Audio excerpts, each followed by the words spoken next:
Let's go through my second completed build. It is Catan. These are the things associated with Catan. It's not completely done because I still haven't painted everything, but the gist of it is kind of right here. The main ones are these guys over here. These are just chips, basically, with the signs on them. The idea is I would paint over these ones to kind of indicate which kind of tiles they are, whether it be grass or trees or forest or, you know, grain or sheep or whatever.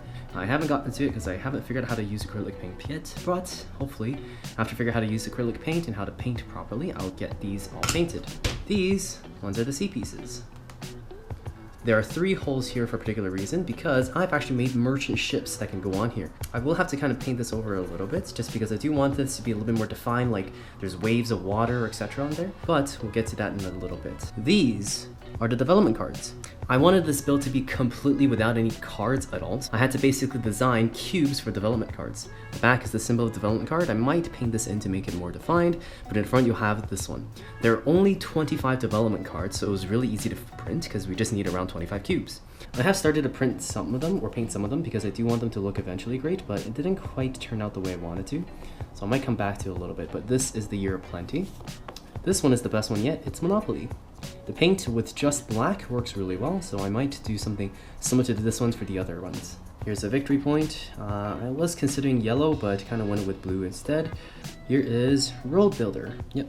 Here is the knight with the painted colors. I do want to do something like this, but probably not in this color because that looks kind of gross. But those are basically the development cards. Now, it doesn't really quite make sense to go through all of these because these are just the character plays. These are the cities. The bottom portion is a triangle because this is actually going to fit on the board right over here, and it'll fit in there, and then it won't really move around too much. The houses look like this, and they do the same thing essentially. They go in here, they stay right there.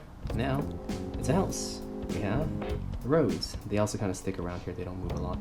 These little number pieces, and they fit in right over there, so you can kind of tell that this is meant to be number 8. Here is the robber. If you place it over here, you can still kind of see the number that's going to be protruding out the middle. This is the longest road design. Longest road on the bottom, red bricks, and over here is kind of a road sign. It also says longest road on there.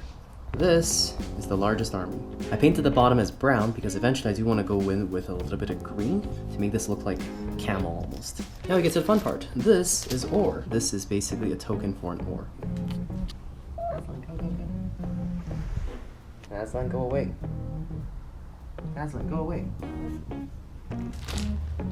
This is sheep. These are logs.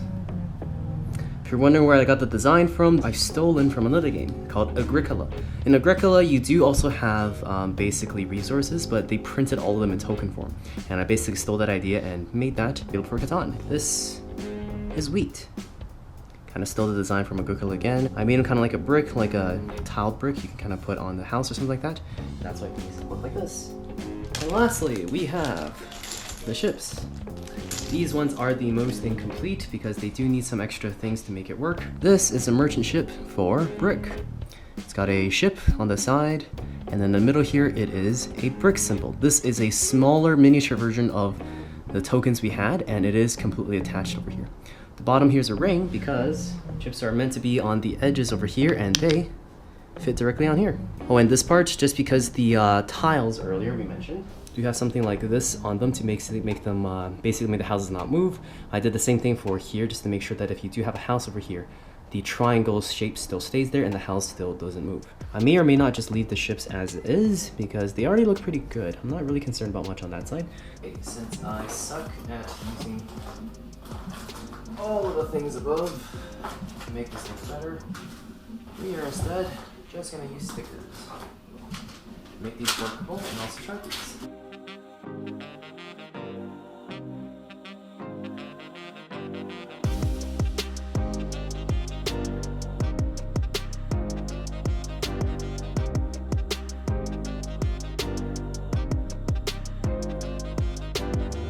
This is project number 1. It was done a while ago, but we haven't done a showcase yet, so let's finish the showcase. And hopefully I can publish the video and get rid of the space I'm not using on the computer there.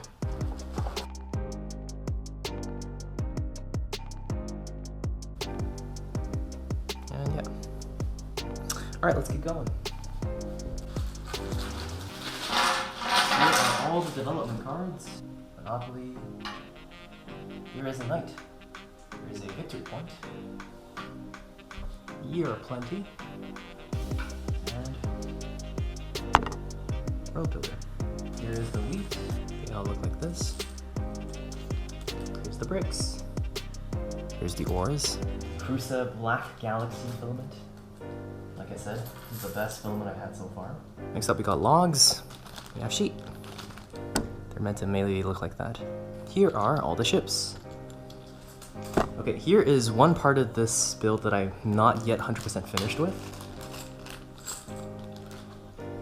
These are the markers. So they kind of show you what number they are. I didn't cut out these things because I wasn't sure if I needed to. I felt like if I just pushed down on these that they kind of should be to get into place.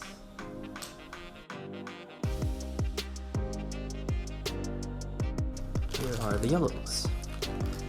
Here are browns. This is actually an extra player pack. I was planning on printing the expansion pack for Catan as well to make it more than just 4 players, but haven't really worked on that quite yet. Here are the whites. And lastly, this is reds.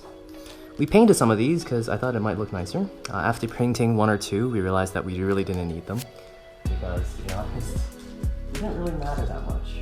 So here it is. These are with just a little bit of light painting on them. Oh, you know what I'm forgetting though? You know, I'm just gonna take 2 from that huge amount of dice we got. Let's see. Let's just do a pretend game. You just want to test the edges over here because, like I said, these edges do also have those little upward things. So if I shake this will not move at all, which is great. And that is also really good because they are all kind of indented into the board. But that's a huge improvement just because, you know, accidentally shuffling around the board, pretty common thing in board games, especially if you get heated and you get really into the game.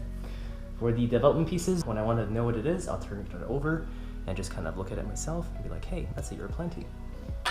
Keep that there, and then when I want to activate it, I flip it over. Year plenty. And then I go about it. I take 2 resources and then I keep going. And that is the entire board. It's very simple, and like I said, I made this one so it's completely 3D printed, so you don't really have to, you know, have a laminating machine or anything like that to work. So that's it. All right, let me do a run through and then just quickly take some shots, and hope you enjoy the build.